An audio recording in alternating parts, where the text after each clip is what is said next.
नमस्कार साथियों, कैसे हैं आप सभी। भाई उम्मीद है बहुत बेहतरीन होंगे और बहुत बेहतरीन आप लोग तैयारी का मन बना के आज हमारी सीरीज से जुड़ रहे होंगे। एग्जाम की जब डेट डिक्लेयर हो जाती है ना, वैसे तो नोटिफिकेशन पे ही हमारे बहुत सारे साथी अपनी पूरी मेहनत में लग जाते हैं, पर एग्जाम के लिए आपके पास लास्ट जो एक मौका होता है पढ़ने का, कि जो लास्ट तैयारी का है, तो ये वही मौका है जब हम पूरा अपना सब कुछ झोंक देने को तैयार हैं। और उम्मीद आपसे भी यही है कि आप भी अपनी पूरी मेहनत, ये जो यज्ञ शुरू हुआ है आपकी तैयारी का, इसमें आप अपनी मेहनत रूपी आहुति जरूर देंगे। दो तीन चीजें शुरू करने से पहले, जीत सीरीज है हमारी, आपको पता ही है, आज से शुरू हुई है। सुबह 9 बजे दीपक भाटी सर ने आपको पढ़ाया। भाई हिंदी 12 बजे, जो धुरंधर हमारे हिंदी के रहे हैं शुरू से ही, है ना, वही वाली बात हो गई कि एक है ना एक डायलॉग पुरानी फिल्मों में कि अभी हथियार छोड़े हैं, बस वही वाली है ना। चलिए, कॉपीराइट वाइट आ जाता है इसलिए ज़्यादा बोलूँगा नहीं। ये जीएस मैं ले रहा हूँ आपको 2 बजे, और 4 बजे भैया संदीप सर, रीजनिंग में संदीप सर किस तरह पढ़ाते हैं आप सब जानते ही हो, ठीक है। लेकिन पढ़ाने तो, ये पढ़ाई तो शुरू हो गई, अब हमारे लेवल पे क्या हो? क्या केवल कोई क्लास लेने से सिलेक्शन हो जाता है?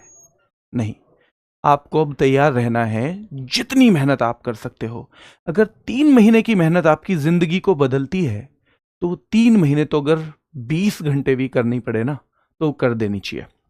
हम 2-3 चीजें मैं आपको बस बता दूं जो आपके सवाल होंगे। एक तो पीडीएफ मैं लास्ट में बताऊंगा आपको कहाँ मिलेगी, हमारी ऐप पे ही मिलती है, पर आपको कुछ लोगों को इश्यू आता है उसमें, तो उसका भी एक सॉल्यूशन बता दूंगा। नंबर 1, नोट्स बनाने हैं क्या? देखो, आपके पास बड़ा पर्याप्त समय तो है नहीं कि जी आपके पास 6 महीने 8 महीने, और ऐसा भी नहीं है कि ये वाले नोट्स आपके फिर 2 महीने बाद ही दोबारा भर्ती आएगी उसमें काम आ जाएंगे। तो नोट्स केवल जो मुश्किल चीजें हैं, जो आपको लगता है केवल इंपॉर्टेंट और मुश्किल है ना, वो कीवर्ड टाइप से आप नोट कर लो। लेकिन मैं ये नहीं कहूंगा कि आप 3 घंटे केवल इस क्लास के नोट्स बनाने में बिता दो, क्योंकि वो कहीं ना कहीं हम फिर सिलेक्शन से दूर जा रहे होंगे, ठीक है। दूसरी चीज, ठीक, क्या सिलेबस होना जरूरी है इसके लिए? तो देखो, सिलेबस होना जरूरी है, मैं पूछ रहा हूं, क्या क्या सिलेबस होना जरूरी है? तो भाई जरूरी बिल्कुल नहीं है, क्योंकि इस सीरीज में मैं आपको उस तरह से पढ़ाऊंगा कि जो साथी अभी सिलेबस शुरू ही किया है, यानी जो भी पढ़ाएंगे पूरा अच्छी तरह से कंप्लीट पढ़ाएंगे। प्लस यहाँ ना, क्योंकि छोटा एग्जाम जो होता है ना, छोटे का मतलब ये नहीं कि यूपी पुलिस छोटा एग्जाम है, मतलब जो थोड़ा सा स्टेट वाला एग्जाम और वो होता है ना, तो उसमें बहुत एक्सप्लेनेशन नहीं मांगते हैं, बहुत ज्यादा एक्सप्लेनेशन ना मांग के वो फैक्ट ज्यादा पूछते हैं। तो हम यहाँ पे उन सारे फैक्ट पे पकड़ बनाने की कोशिश करेंगे, ठीक है। और आज ही डिक्लेयर कर दे रहा हूं, इसके साथ साथ जो इसमें मुश्किल टॉपिक होंगे, इसके साथ साथ, ठीक है, कल से आपको जो भी मुश्किल टॉपिक जिस सेट में पड़ेगा, कल से आपको रैपिड फायर भी मिलने लगेगा। रैपिड फायर अभी आप जानते नहीं होगे, जब पहला लोगे तो समझ में आ जाएगा कि कैसा है। रैपिड फायर भी आपको मिलेंगे जिन जिन टॉपिक्स पे हमें लगेगा कि ये वाले टॉपिक की थोड़ी सी और प्रैक्टिस बच्चे को चाहिए, हमारे भाई को, ठीक है। और लास्ट एक पॉइंट आपका ये है कि ये क्या होमगार्ड वाले भी ले सकते हैं? तो होमगार्ड वाले भी ले सकते हैं, कसम खा के कह रहा हूं, कोई नुकसान नहीं करेगी, ठीक है, ठीक है, कसम है भाई, सच में, झूठ नहीं बोलूंगा, कोई नुकसान नहीं करेगी, उनका कुछ फायदा ही करेगी, ठीक है। तो यही सवाल होंगे आपके। इसके अलावा कोई भी सवाल होगा तो आज आप ऑफलाइन कमेंट में दे देंगे उसको, और फिर कल मैं उसका रिप्लाई आपको क्लास में कर दूंगा। तो एक बार थम्स अप, आपके शुरू करने से पहले एक बार मैं आपसे थम्स अप चाहूंगा, एक बार थम्स अप। चलिए शुरुआत करते हैं पहले सवाल के साथ। निम्नलिखित में से किसने संविधान के प्रत्येक पृष्ठ के किनारों को डिजाइन किया था और इसे कलाकृतियों से सजाया था? एक लास्ट बात और कह देता हूं, जो मेहनत करने को तैयार हो, जो अपने सपनों को पूरा करने के लिए भैया पसीने से लथपथ होने को तैयार हो, वही साथी जुड़ेगा, क्योंकि मेहनत चाहिएगी। जो यहां पढ़ाऊंगा अगले दिन आने से पहले उसका रिवीजन मांगूंगा आपसे, क्योंकि कल सबसे पहले इसके 5 सवाल पूछूंगा। 5 सवाल, क्योंकि उन साथियों को शायद मैं उनके लिए कुछ अच्छा ना कर पाऊं जिन्होंने अपने माँ बाप के लिए, अपने फ्यूचर के लिए भी मेहनत ना करने का, जिनमें ये है ना, जिनमें इतनी हिम्मत है कि मेरा फ्यूचर चाहे बिगड़े, चाहे माँ बाप ऐसे ही गरीबी में मर जाएं, पर मैं मेहनत नहीं कर सकता। तो उन साथियों के लिए क्लास भाई नहीं हो पाएगी कभी भी, ठीक है। चलिए, तो इसमें नंदलाल बोस नाम आ गया जी। हाँ, तो नंदलाल बोस जो हैं, याद रखना है कि संविधान के प्रत्येक पृष्ठ के किनारों को इन्होंने डिजाइन किया था और कलाकृतियों से सजाया था, ठीक है। चलिए, अब देखो यहां पे कि भैया इसके सुलेखक कौन थे। सुलेखक जिन्होंने इसे लिखा अच्छी तरह से, तो इसके सुलेखक थे, कौन थे बेटा? प्रेम बिहारी नारायण रायजादा। अगला सवाल यही बनेगा, अगला कल को आपसे यही पूछ लेगा कि भैया इसके सुलेखक कौन थे, तो प्रेम बिहारी नारायण रायजादा, ठीक है। चलिए, हिंदी में किसने लिखा था? हिंदी में तो बसंत कृष्ण वैद्य ने। किसने लिखा था? बसंत कृष्ण वैद्य ने लिखा था बेटा। किसने लिखा था? बसंत कृष्ण वैद्य ने हिंदी में लिखा था। अब याद रखना है, गठन भी जानना चाहिए आपको, संविधान सभा का गठन। तो संविधान सभा का गठन जल्दी बताओ कब हुआ? जो पता हो उसे तो बताया करो, कम से कम जो पता हो। क्या 6 दिसंबर को हुआ था? क्या 6 दिसंबर को? क्या 1947 में? नहीं भैया, 1946 में हुआ था। संविधान सभा तो आजादी से पहले ही गठित कर दी गई थी, पहले ही गठित कर दी गई थी मेरे शेरों, ठीक है। तो गठन किया गया 6 दिसंबर 1946 को। पहली बैठक कब हुई, ये सवाल सीधे आता है। तो भैया पहली सिटिंग इसकी हुई थी कॉन्स्टिट्यूएंट असेंबली की, कब हुई? 9 दिसंबर 1946। अब इसमें कोई ना कोई तो अध्यक्ष बनेगा। गांव में जब कोई फंक्शन होता है तो किसी बड़े बूढ़े को बना देते ना अध्यक्ष, बनाते नहीं बनाते हैं। तो ऐसे ही, क्योंकि फ्रांस में एक पद्धति चलती थी, उसी पद्धति के आधार पे, जल्दी बताओ, फ्रांस में चलती थी या स्विट्जरलैंड में? जल्दी बताओ।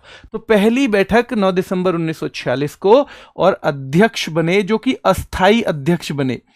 अस्थाई अध्यक्ष, तो ये अस्थाई अध्यक्ष बने बेटा सच्चिदानंद सिन्हा, ठीक है। सच्चिदानंद सिन्हा, ठीक है जी, बन गए सच्चिदानंद सिन्हा। तो भैया फिर दूसरी बैठक कब होगी? दूसरी बैठक पूछी गई। फिर सीधे सीधे दूसरी बैठक। बेटा मेहनत करनी है, पोल वोल के चक्कर में मत पड़ना। पोल से आप संतुष्टि खुद को दे तो दोगे कि मैंने बहुत अच्छा कर लिया, पर बहुत कुछ नहीं होगा उससे। और वादा कर रहा हूं, पहले सेट से लास्ट सेट तक ले लेना, पेपर में मुझे गाली नहीं दोगे चाहे कुछ भी करोगे। दूसरी बैठक हुई 11 दिसंबर। अब मुझे बता दो स्थाई कौन बने इसके? 11 दिसंबर 1946 जब ये दूसरी बैठक हुई तो एक स्थाई अध्यक्ष दे दिया गया, क्योंकि शुरू में सम्मान तो दे दिया था उनको, लेकिन दूसरी बैठक में स्थाई अध्यक्ष दे दिया गया मेरे शेरों, और वो है राजेंद्र प्रसाद, ठीक है। तो डॉक्टर राजेंद्र प्रसाद थे। कौन थे? स्थाई अध्यक्ष डॉक्टर राजेंद्र प्रसाद बेटा। अब मुझे ये बताओ कि फिर आई एक बैठक 13 दिसंबर को, डॉक्टर राजेंद्र प्रसाद। फिर 13 दिसंबर को एक बैठक हुई है। कब हुई है? तो बेटा तीसरी बैठक जिसे आप कह सकते हो, या भैया 13 दिसंबर को भी एक बैठक हुई 1946 में। इसमें क्या खास हुआ? देखो दो दो दिन गैप लेके कर रहे हैं बेटा बैठक। क्यों? सारे के सारे बड़े बूढ़े आदमी थे भैया, आराम चाहिए। एक दिन काम कर लिया, एक दिन रेस्ट कर लिया। आप भी ऐसे ही पढ़ाई करने मत लग जियो। जैसे संविधान सभा हमारी 9 को बैठ रही है, फिर 11 को, फिर 13 को, क्योंकि वो तो सारे बड़े बूढ़े। भाई हम थोड़ी बड़े बूढ़े हैं, अभी तो हम मेहनत करने के लिए तैयार हैं, ठीक है। चलिए, तो 13 दिसंबर 1946 में बेटा याद रखना है ये बैठक हुई, और इसमें उद्देश्य प्रस्ताव पे पास किया गया, ठीक है। उद्देश्य प्रस्ताव, ऑब्जेक्टिव रेसोल्यूशन, ठीक है। ऑब्जेक्टिव रेसोल्यूशन बेटा है ना। उद्देश्य प्रस्ताव पास किसने किया था भैया? पेश किसने किया था? तो जवाहरलाल नेहरू जी ने। किन्होंने? जवाहरलाल नेहरू। ठीक है, तो ये सारी की सारी चीजें आपके दिमाग में रहनी चाहिए संविधान सभा से। फिलहाल इतना क्योंकि 38 सवाल हैं तो एक सवाल में उतना एक्सप्लेनेशन रखेंगे कि आपकी 1.5 घंटे के आसपास की क्लास हो, उससे ज्यादा ना हो। ठीक है, चलिए आ जाइए अगले पे। कौन सा राज्य भारतीय संविधान की 6ठी अनुसूची में उल्लिखित नहीं है? एक अनुसूची हमारी ऐसी है जिसमें हमारे कुछ राज्यों का क्या है बेटा, प्रशासन दिया हुआ है कि इन राज्यों का प्रशासन कैसे करेंगे, और वो अनुसूची ध्यान रखना है कौन सा राज्य है इनमें से जो उसमें उल्लिखित नहीं है। तो हम कहेंगे बेटा कौन सा है, नागालैंड। उसकी मैं आपको भी ट्रिक भी बताऊंगा तो आप देखते ही बता दोगे फिर, ये नागालैंड नहीं है। ठीक है, कौन कौन से राज्य हैं, तो असम है, त्रिपुरा है, मिजोरम है और मेघालय है। ध्यान रखना है बेटा, ये मेघालय, ये 4 हैं, ये 4 हैं, ये 4 हैं। तो 1 2 3 4, 1 2 3 4। और ये अनुसूची कौन सी है बेटा, 6ठी अनुसूची यानी 6th शेड्यूल। ये 4 जो हैं तो इसकी ट्रिक है ATM। M को थोड़ा जोर दे देना, ATM, ATM। तो बेटा असम, त्रिपुरा, बेटा याद रखना है त्रिपुरा, मिजोरम, मेघालय, लेकिन M में मणिपुर नहीं है। अगर आपने मणिपुर कर दिया तो गड़बड़ हो जाएगी। अच्छा, अनुसूची पे बात चल ही गई है, जब शेड्यूल पे बात चल गई है तो कितनी है हमारी, क्या अनुसूची जो बेटा याद रखना है, मूल संविधान में 8 थी, मूल संविधान में। हाँ जी भैया, मूल संविधान में तो 8 अनुसूची थी। ठीक है, वर्तमान में कितनी दे रखी हैं, वर्तमान में दे रखी है मेरे भाई 12।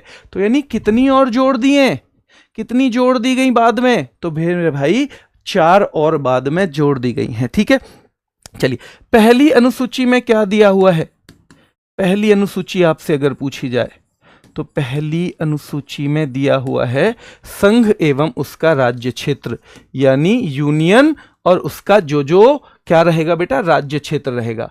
संघ व उसका राज्य क्षेत्र, सीधे सीधे आपको पता होना चाहिए पहली अनुसूची में क्या है। ठीक है, दूसरी में वेतन और भत्ते हैं, दूसरी में कौन है, वेतन और भत्ते, वेतन प्लस भत्ते।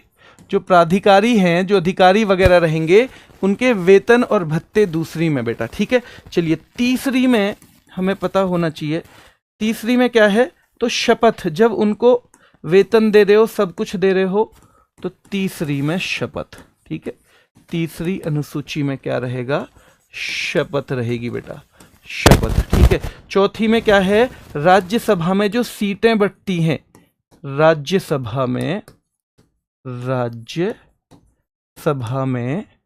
अब मुझे एक बात बता दो, सबसे ज्यादा राज्यसभा की सीट किस राज्य को मिली हुई है, राज्यसभा में सीटों का बंटवारा कौन सी अनुसूची में दिया हुआ है, तो बेटा चौथी अनुसूची में दिया गया है। पहली में संघ और उसका राज्य क्षेत्र है, दूसरी में वेतन और भत्ते हैं, तीसरी में शपथ है और चौथी में राज्यसभा में सीटों का बंटवारा। और एक भी साथी ऐसा नहीं है जिसने यूपी के अलावा कुछ लिखा हो। बिल्कुल शानदार बेटा, बहुत शानदार। 31 सीटें हैं यूपी में राज्यसभा की, जो सबसे ज्यादा है। और एक बार तालियां आपके नाम की, एक बार बेटा तालियां आपके नाम की। ठीक है, चलिए पांचवी, अब पांचवी अनुसूची और देखो, पांचवी जो बेटा शेड्यूल्ड एरिया है, जो शेड्यूल्ड एरिया है, ठीक है, यानी अनुसूचित क्षेत्र, अनुसूचित क्षेत्र और अनुसूचित क्षेत्र और जनजातियों का प्रशासन। ठीक है, जनजातियों का प्रशासन, ये आपको यहां पर याद रखना है। ठीक है, ये आपके दिमाग में यहां पर रहना चाहिए। तो ये 5 हो गई। छठी में अपने आप ही हो गया कि असम किसका बेटा, असम का, त्रिपुरा का, मिजोरम का और मेघालय का। छठी में अपने आप ही ये सारे के सारे स्टेट आ गए। ATM इस तरह से हमें याद करना है। अगले सवाल पे, आगे आगे की जो 6 अनुसूची बचेंगी हम उसे अगली क्लास में करेंगे। इस तरह से चीजों को लेके चलेंगे, ठीक है। चलिए, हड़प्पा किस नदी के तट पर स्थित था? हड़प्पा इनमें से किस नदी के तट पर था? आपको बता है बेटा, जो सिंधु घाटी सभ्यता थी उसमें जब खोज हुई तो वो ही हड़प्पा की सबसे पहले। क्या सबसे पहले हुई थी, हाँ या ना एक बार? क्या सबसे पहले सिंधु घाटी सभ्यता में हड़प्पा की ही खोज हुई थी? एक बार आपसे हाँ या ना चाहिए मुझे। और रावी नदी में, कहां पे बेटा? रावी नदी, ठीक है, रावी नदी के तट पे। जल्दी बताओ, यहां की जो सड़कें हुआ करती ना, सड़कें, जो सिंधु घाटी की सड़कें हुआ करती थी, वो एक दूसरे को कैसे काटती थी बताओ? वो एक दूसरे को क्या समकोण पे काटती थी या त्रिभुजाकार में काटती थी? क्या समकोण में या त्रिभुजाकार में काटती थी? जल्दी बताओ। क्या समकोण में? हाँ, दयाराम शाहनी बिल्कुल ठीक है, बिल्कुल आपके दिमाग में जो चीजें आ रही हैं वो ठीक हैं। तो चलिए, पहली बार ये जो रावी नदी के तट पर जो मिला तो ये हड़प्पा नदी का मिला है। किसका मिला है? हड़प्पा का मिला है बेटा, ठीक है। चलिए, अब आप मुझे एक बार बताओ, पूजा किस किस की होती है? यहां पे हम सिंधु सभ्यता की बात कर रहे हैं, सिंधु सभ्यता की हम बात कर रहे हैं, ठीक है। वहां पे ये हड़प्पा मिल गया है हमें, हाँ जी मिल गया।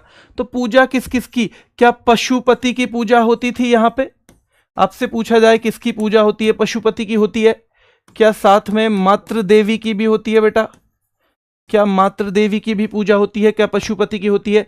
क्या व्यवसाय यहां पे दो मुख्य थे, एक तो कृषि, लेकिन कृषि से भी ज्यादा यहां पे व्यापार पूछा जाता है। क्या पूछा जाता है? होती है कृषि भी, लेकिन व्यापार, और व्यापार का मतलब है एक्सपोर्ट और इंपोर्ट भी होता था, आयात और निर्यात तक भी होता था मेरे भाई। क्या होता था? आयात और निर्यात तक भी होता था, ठीक है। चलिए, ये जो सिंधु सभ्यता है इसका सबसे प्राचीन नगर कौन सा है बताओ? सबसे प्राचीन नगर, प्राचीन नगर जो सिंधु सभ्यता का सबसे प्राचीन नगर है, क्या भिरडाना है? भिरडाना। और ये भिरडाना जो है, ये जो भिरडाना है बेटा, थोड़ा सा सही नहीं लिखा, जो भिरडाना है ये कहां पे है बताओ? कौन से राज्य में है? कौन से राज्य में है? तो भिरडाना जो है ये हरियाणा में है। कहां पे है? हरियाणा में है। और यहां से एक सवाल बनेगा, इसका सबसे बड़ा नगर कौन सा है? तो सिंधु सभ्यता का सबसे बड़ा नगर अगर आपसे पूछा जाएगा तो आप राखीगढ़ी बता दोगे बेटा? राखीगढ़ी, राखीगढ़ी, ठीक है। अगर इसका क्षेत्रफल देखोगे, हम सिंधु सभ्यता की बात कर रहे हैं, किसकी बात कर रहे हैं? सिंधु सभ्यता, इंडस वैली सिविलाइजेशन, ठीक है। तो इसमें अगर क्षेत्रफल पूछा जाए तो ध्यान रखना है बेटा, क्षेत्रफल इसका लगभग 13 लाख वर्ग किलोमीटर था। 13 लाख वर्ग किलोमीटर इसका लगभग क्षेत्रफल है। और ये सिंधु सभ्यता किस उसमें है आकार में? तो बेटा त्रिभुजाकार है। क्या है? त्रिभुजाकार है, ठीक है, त्रिभुजाकार है ये। चलिए, तो इतना आपको दिमाग में रखना है। क्या स्वास्तिक चिन्ह भी मिला है यहां से? क्या सिंधु सभ्यता से ही स्वास्तिक चिन्ह भी देखने को मिला है? हाँ, तो स्वास्तिक चिन्ह भी देखने को, यानी वो भी पाया गया है, स्वास्तिक चिन्ह, ठीक है, चिन्ह जो है वो भी पाया गया है। तो हम सिंधु सभ्यता के बारे में ये जो मेन चीजें हैं ये हमें रखनी है याद, ठीक है, ये याद रखनी है। चलिए आगे आइए। सोम जो ऋग्वैदिक युग के नर देवता हैं वो निम्नलिखित में से किसके देवता थे? सोम रस।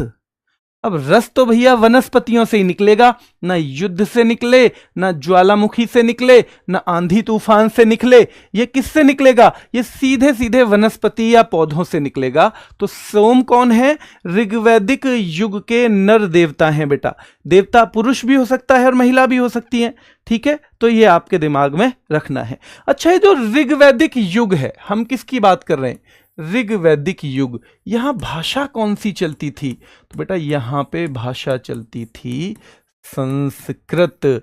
जो ये ऋग्वैदिक युग है, ऋग्वैदिक का मतलब आर्यों वाला युग हो गया। किसका हो गया? आर्यों वाला युग बेटा, ठीक है। चलिए, तो इसमें देवता कौन फेमस हैं? देवता इसमें इंद्र फेमस है बेटा। देवता कौन फेमस है? तो देवता यहां पर इंद्र फेमस है। ठीक है, चलिए। और घोड़ा, पशु कौन सा फेमस है बताओ? क्या पशु यहां पे घोड़ा फेमस है? तो हाँ जी, पशु यहां पे घोड़ा फेमस है। अच्छा, घोड़ा पहले तो दिखाई दिया नहीं था। हाँ जी, पहले नहीं दिखाई दिया था पशु, लेकिन यहां पे फेमस है। ठीक है, नदी कौन सी है यहां पे फेमस? तो नदी क्या गंगा है या यमुना है बताओ? नदी क्या गंगा है या यमुना है, या फिर कोई और है? नदी गंगा है या यमुना है, या सरस्वती तो नहीं है? सबसे ज्यादा सरस्वती। बहुत शानदार बेटा, बहुत शानदार। तो सरस्वती, ठीक है, सरस्वती। और वहां पे एक नाम दिया जाता था अमाजू। वो अमाजू किसको? अमाजू हमेशा कुंवारी रहने वाली स्त्री, कुंवारी रहने वाली स्त्री या कन्या जो है ना, उसको अमाजू नाम दिया जाता था। और ये पूछा जाता है, ये पूछा जाता है। ठीक है, चलिए।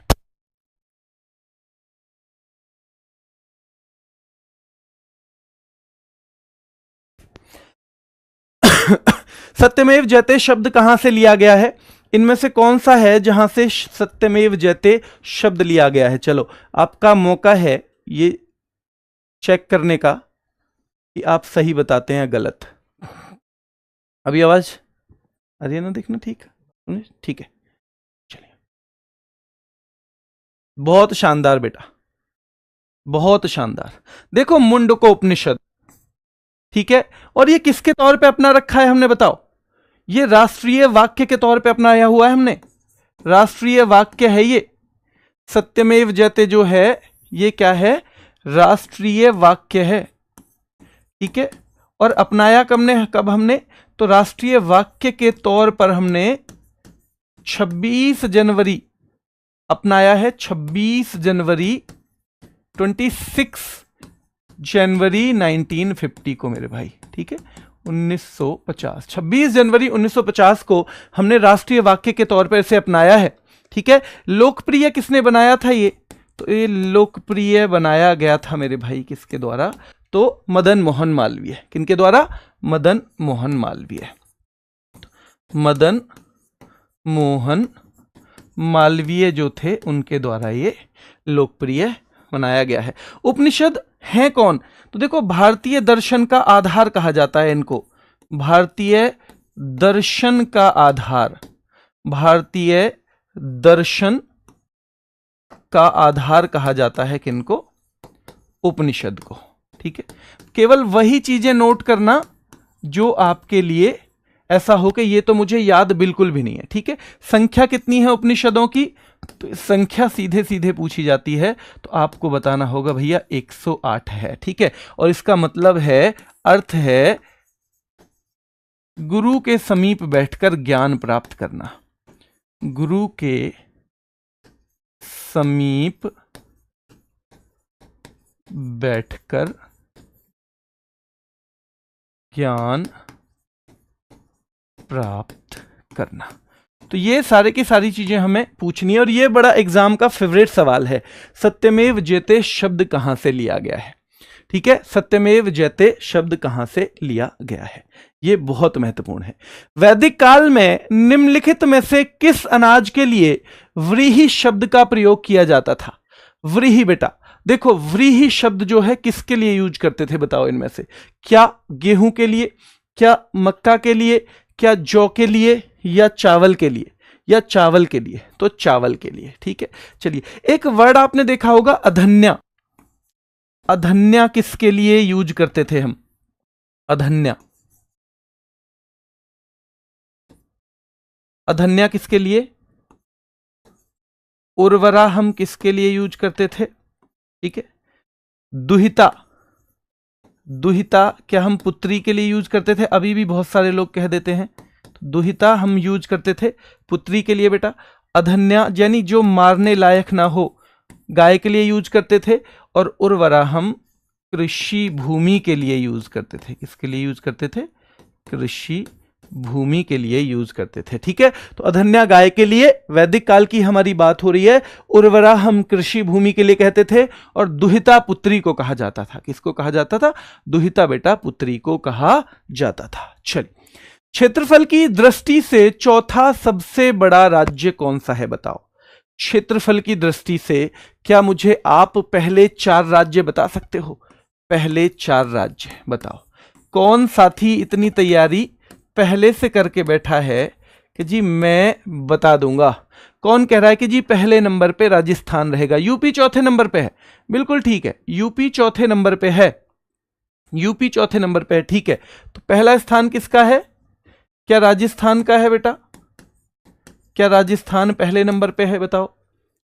राजस्थान पहले नंबर पे। दूसरा नंबर बताओ। राजस्थान के बाद कौन से साथी कह रहे हैं यूपी चौथे नंबर पे है? एमपी, एमपी दूसरे नंबर पे, महाराष्ट्र तीसरे नंबर पे। एमपी दूसरे नंबर पे कौन बता रहे हैं बेटा? हम्म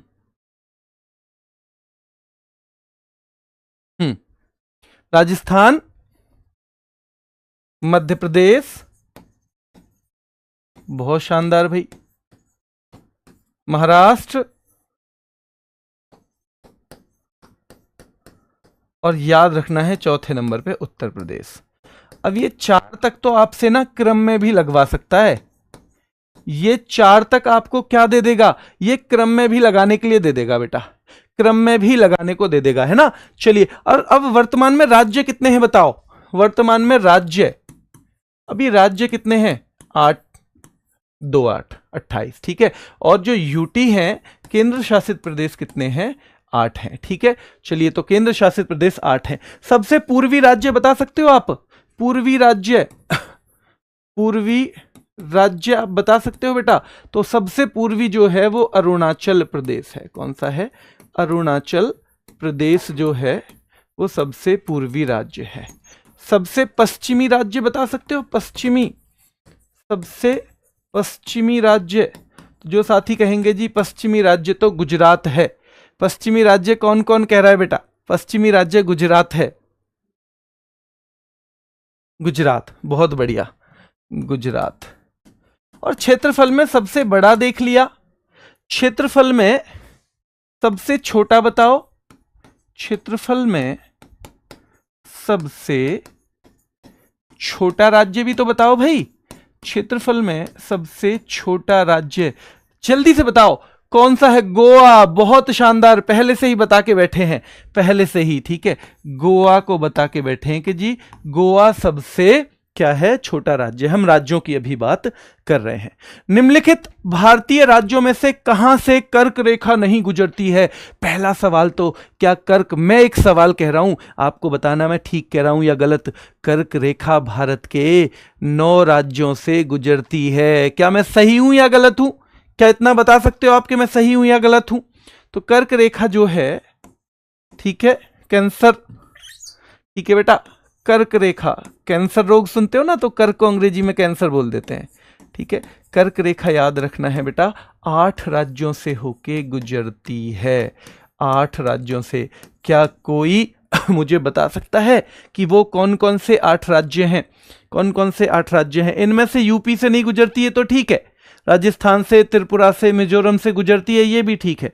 तो कर्क रेखा के बारे में हम बात कर रहे हैं। और मित्र पर गमछा मार, एक ट्रिक है बेटा इसकी, मित्र, ठीक है, मित्र पर गमछा मार, मित्र पर, ठीक है, गमछा, झार, झार, मैंने मार बोल दिया, ठीक है।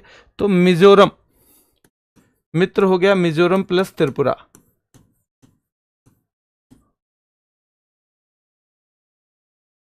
ठीक है। ये पर क्या हो गया? पश्चिम बंगाल प्लस राजस्थान प्लस राजस्थान। चलिए, झार एक ही है हमारे यहां, झारखंड, क्या है? झारखंड।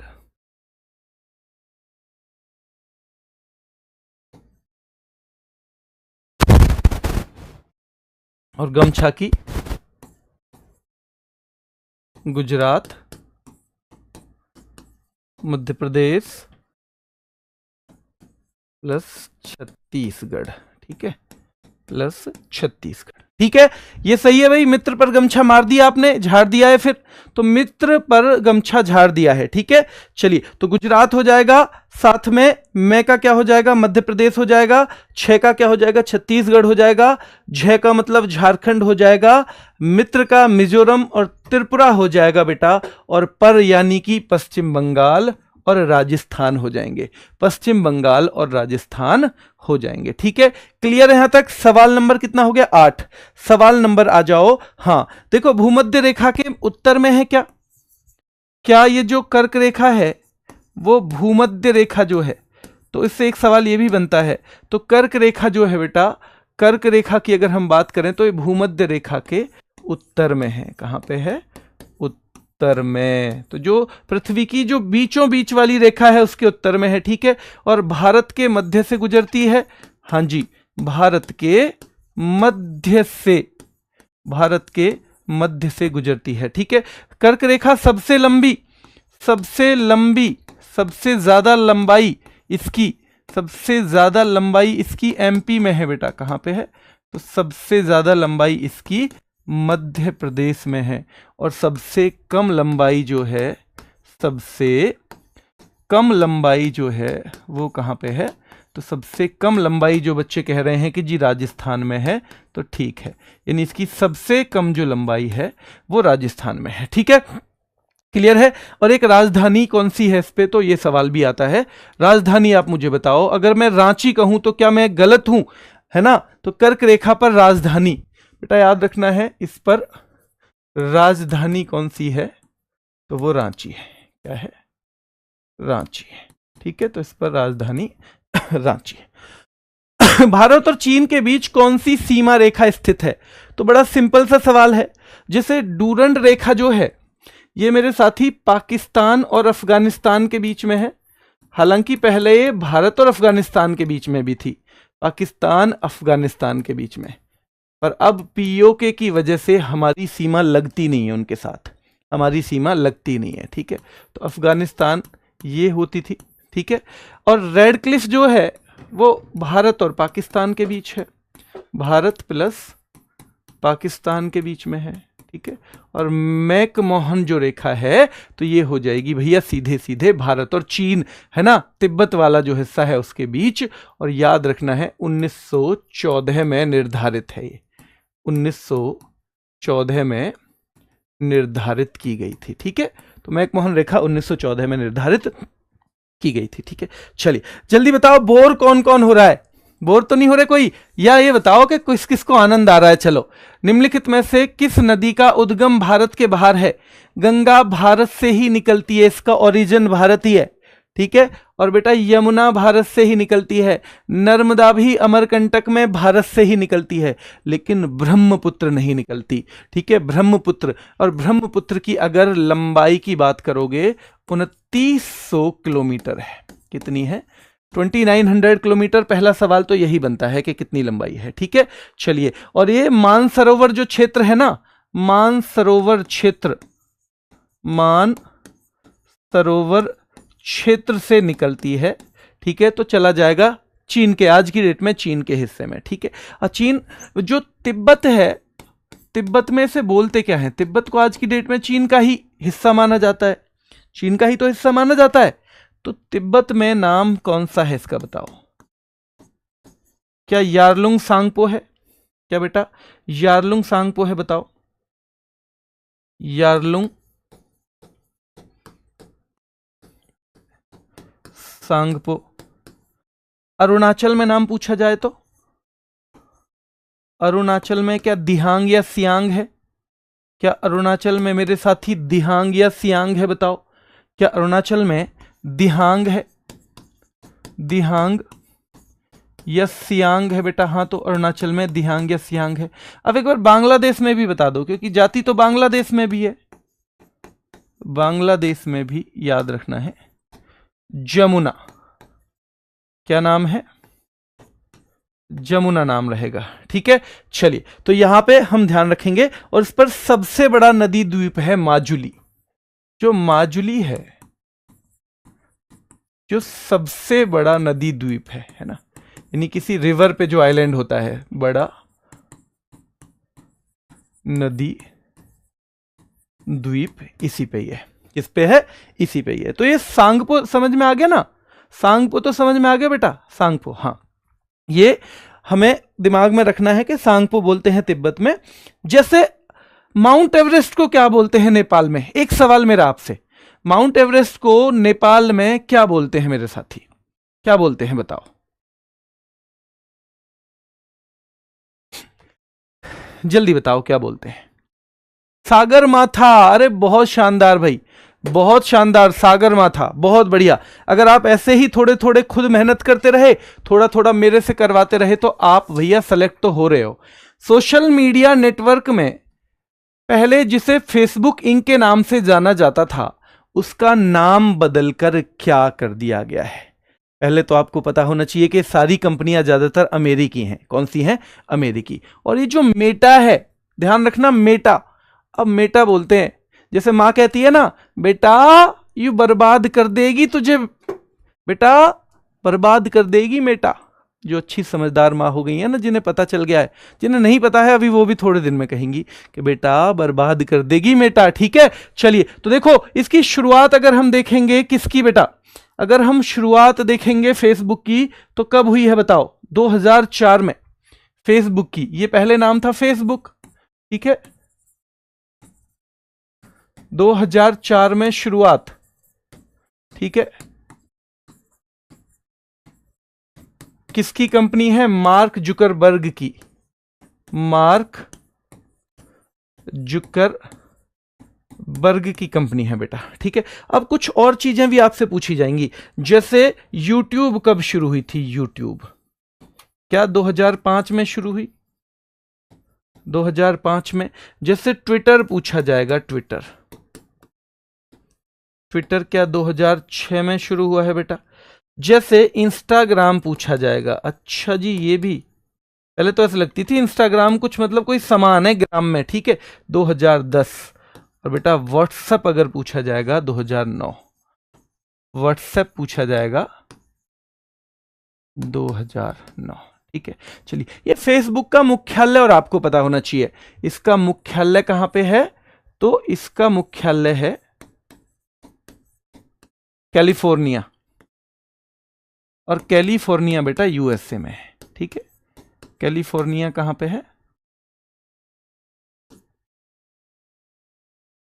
कहां पे है? यूएसए में, ठीक है। कैलिफोर्निया में इसका मुख्यालय है।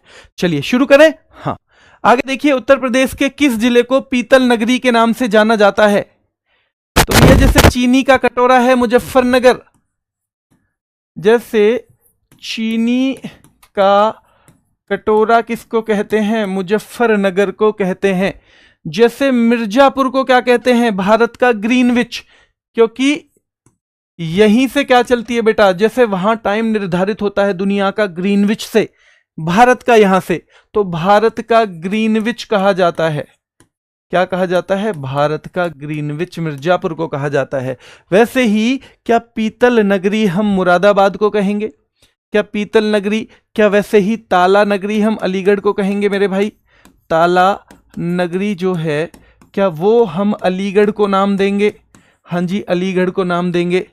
क्या ताला नगरी अलीगढ़ को दे दिया? जल्दी से कमेंट करके बताओ, क्या हम चूड़ी का शहर फिरोजाबाद को कहेंगे? चूड़ी का शहर, तो भैया वो हम फिरोजाबाद को कहेंगे, ठीक है। इसको कहेंगे फिरोजाबाद को कहेंगे, ठीक है, फिरोजाबाद को कहेंगे। ये सवाल हो गया हमारा यहां तक। इनमें से कौन सा उत्तर प्रदेश का राज्य वृक्ष है? बताओ, राज्य वृक्ष कौन सा है? राज्य वृक्ष उत्तर प्रदेश का कौन सा है?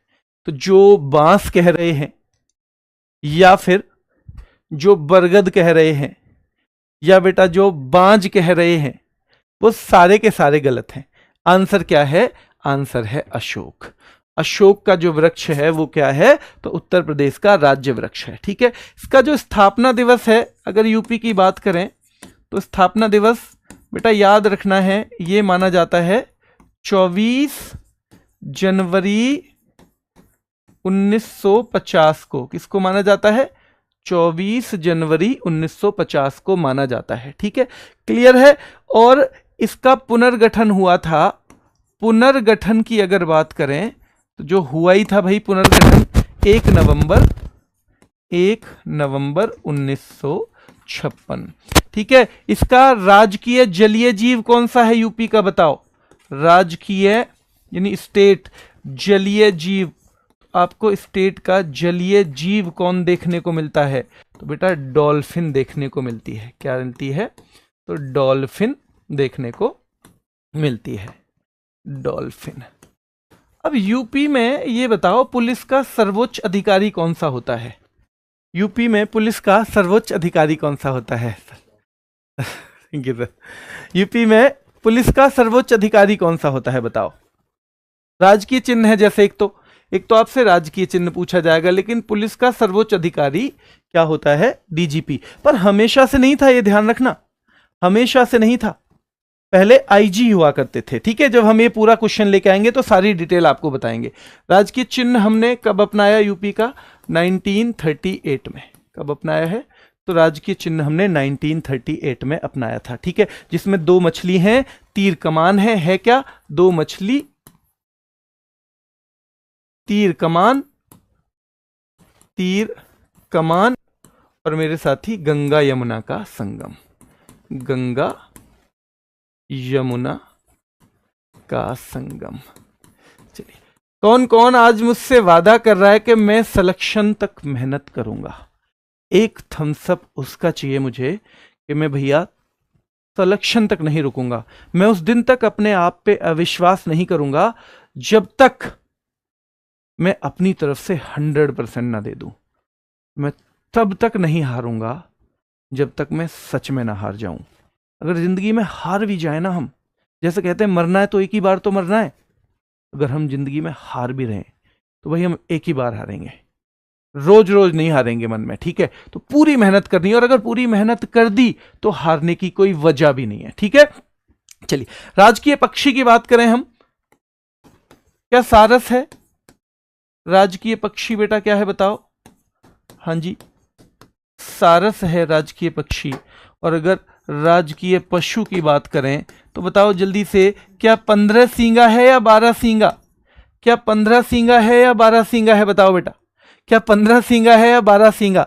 तो ध्यान रखना है 12 सींगा। ठीक है, ये कौन है? 12 सींगा है। क्लियर है बेटा? चलिए आगे देखिए, मुझे बताओ यूपी पुलिस का मुख्यालय कहां पे है? छोटी छोटी चीजें आपसे पूछता रहूंगा। यूपी पुलिस का मुख्यालय कहां पे है? आ जाइए। तो भैया उत्तर प्रदेश के किस जिले में जनगणना 2011 के अनुसार साक्षरता दर सबसे ज्यादा है? तो जो गौतम बुद्ध नगर है ना, इसमें सबसे ज्यादा साक्षरता दर है।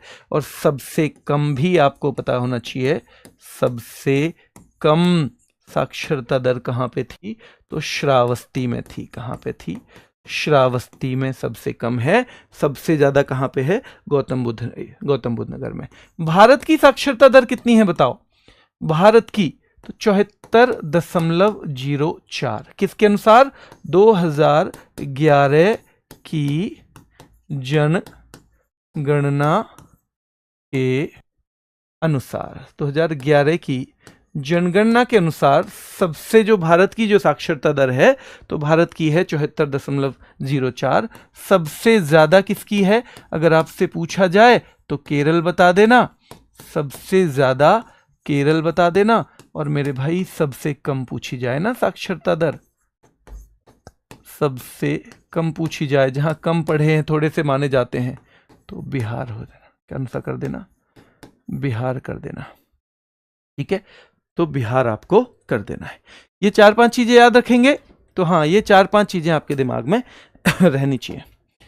आगे देखिए, उत्तर प्रदेश में वुमेन पावर लाइन के लिए संपर्क नंबर क्या है?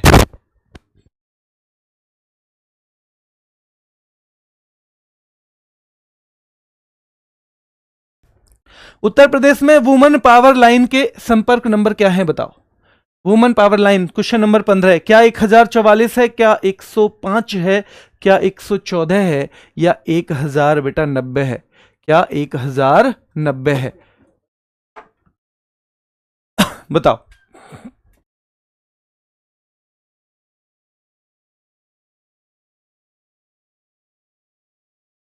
D D D D D D D, जो बच्चे कह रहे हैं डी डी डी वो ठीक है, जो 1090 कह रहे हैं बिल्कुल ठीक है बेटा, 1090 बिल्कुल ठीक है। अच्छा पुलिस सेवा बताओ, पुलिस सेवा, पुलिस सेवा, जो पुलिस सेवा है आजकल यूपी की क्या 112 पे पता है आपको? पहले 100 नंबर हुआ करती थी, पहले 100 नंबर हुआ करती थी, पर आजकल क्या है, अब 112 नंबर है। ठीक है, चलिए 1076 सीएम हेल्पलाइन है, सीएम हेल्पलाइन 1076 है। ठीक है, साइबर क्राइम की सीधे सीधे पूछी जाएगी, साइबर क्राइम की बेटा अगर आपसे पूछी जाए तो 1930 है, क्या है 1930 है। अगर चाइल्ड हेल्पलाइन पूछी जाए, चाइल्ड हेल्पलाइन तो 1098 है। अगर एम्बुलेंस पूछी जाए, एम्बुलेंस ठीक है 108 है। और बेटा अगर 101 नंबर पूछेंगे तो वो हो जाएगी फायर ब्रिगेड। ठीक है भाई, कल पढ़ के आना वरना तो कोई फायदा नहीं होगा मेरे भाई, एक दिन में याद तो नहीं होगा। अगर मैं आपसे कहूं कि कल आप रिवाइज करके आओगे तो सब आपके दिमाग में फिट हो जाएगा, वो फिट करने का काम तो मुझ पे छोड़ो, वो मैं जहां जहां मुझे लगेगा ये ज्यादा मेहनत मांगती है उसके लिए मैंने आपके लिए आज ही डिक्लेयर कर दिया रैपिड फायर अब होंगे, यूपीएसआई का भी एग्जाम हो चुका है। लेकिन वो चीज तो छोड़ दो, पर अगर आप पढ़ के भी नहीं आए ना, मुश्किल चीजों के 2 रिवीजन, आसान चीजों का 1 रिवीजन, इतना तो मैं कम से कम आपसे चाहूंगा। ठीक है बेटा चलिए, हम पुनर्गठन की बात कर रहे थे बेटा, हम पुनर्गठन की पूरे उसकी बात कर रहे हैं ना, पूरे उसकी बात कर रहे हैं, पुनर्गठन की पूरे के पूरे जो शुरुआत हुई थी वहां की, इंडिया की। निम्नलिखित में से किस संगठन का नारा सर्वत्र सर्वोत्तम सुरक्षा है, यानी जो सब जगह सबसे बेहतरीन सुरक्षा देने के लिए बनी है, तो वो कौन सी है इनमें से बताओ? National security guard. और नेशनल सिक्योरिटी गार्ड को ब्लैक कैट कमांडो भी कहते हैं। पहला सवाल तो आपको यही पता होना चाहिए, ब्लैक कैट कमांडो भी कहते हैं। दूसरा ठीक है कहा जाता है, दूसरा क्या पता होना चाहिए बताओ? इनको एक तो ब्लैक कैट कमांडो कहा जाता है, दूसरा आपको पता होनी चाहिए स्थापना की साल, स्थापना इनको स्टैब्लिश किया गया था 1984 में। ठीक है, क्या मुख्यालय जो है, कहीं ना कहीं तो मुख्यालय भी बनाओगे ना, तो क्या मुख्यालय जो है वो गुरुग्राम में है? गुरुग्राम हरियाणा में, हाँ जी भैया गुरुग्राम में है। ठीक है, अच्छा गुरुग्राम जिसको पहले हम गुड़गांव कहते थे भैया, इसमें एक और मुख्यालय है, अंतर्राष्ट्रीय सौर जो संगठन है ना, इंटरनेशनल सोलर अलायंस, ठीक है, अंतर्राष्ट्रीय सौर गठबंधन का भी यहीं पे है, याद है ना आपको? अंतर्राष्ट्रीय सौर गठबंधन का भी यहीं पे है बेटा। ठीक है, तो ये 3-4 फैक्ट आपको एनएसजी के बारे में पता होने चाहिए। और सर्वत्र सर्वोत्तम सुरक्षा, और इस तरह के सवाल आपने देखे हैं यूपी पुलिस एसआई में भी आए हैं, तो सवाल पूछे जाएंगे, इनको हल्के में मत लेना। ठीक है, हल्के में मत लेना बेटा। चलिए 1984 है स्थापना बेटा, 1984 ही है ना। मानव अधिकारों की सार्वभौमिक घोषणा, यहां से तो सवाल जरूर बनेंगे। 1948 में कितने अनुच्छेद हैं? आपको पता है 1948 में 10 दिसंबर के दिन, 10 दिसंबर 1948 में मानव अधिकारों की सार्वभौमिक घोषणा की गई, यानी यूनिवर्सल डिक्लेरेशन हुआ ऑफ ह्यूमन राइट्स का, कि पूरी दुनिया को ह्यूमन राइट्स दिए जाते हैं। और वो कितने दिए गए बेटा? वो 30 ह्यूमन राइट दिए गए हैं। कितने? 30 ह्यूमन राइट। इसके लिए एक कमेटी बनी थी, कमेटी बनाई गई थी बेटा। ठीक है, कमेटी बनाई गई थी, हाँ जी बनाई गई थी। अब कमेटी कोई बनाई जाएगी अगर, तो कमेटी में कोई अध्यक्षता भी करेगा, हाँ जी ठीक है। तो उस कमेटी की अध्यक्ष कौन थी? तो एक वहां पे उस टाइम पे एक महिला थी, एलेनोर रूजवेल्ट। कौन थी मेरे शेरो? Eleanor Roosevelt. ठीक है, ये उस कमेटी की अध्यक्ष थी। इन्होंने अपनी रिपोर्ट दी, वो बनाए कि भैया इतने इतने मानवाधिकार होने चाहिए, और उस आधार पे ये घोषणा हो गई। 30 जो है मेरे शेरो क्या दे दिए गए? 30 अनुच्छेद दे दिए गए, या एक तरह से 30 मानव अधिकार दे दिए गए। इतना आपको समझ में आ गया? हाँ। अब क्योंकि 10 दिसंबर को घोषणा की गई थी, इसलिए 10 दिसंबर को हम हर बार मानव अधिकार दिवस यानी कि ह्यूमन राइट्स डे मनाते हैं। क्या मनाते हैं? ह्यूमन राइट्स डे हम हर बार मनाते हैं। ठीक है, ये ह्यूमन राइट्स डे हम हर बार इसी दिन मनाते हैं।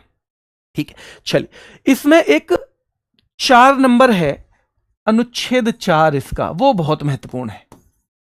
क्या वो दासता के खिलाफ मिलता है? हमें बताओ, क्या वो हमें दासता के खिलाफ, यानी जो हम दासता, जो हमें कोई गुलाम बना ले, क्या वो दासता का निषेध करता है कि भाई कोई किसी का दास बिल्कुल नहीं बनेगा? तो इसके लिए जो अनुच्छेद बना है वो कौन सा बना है?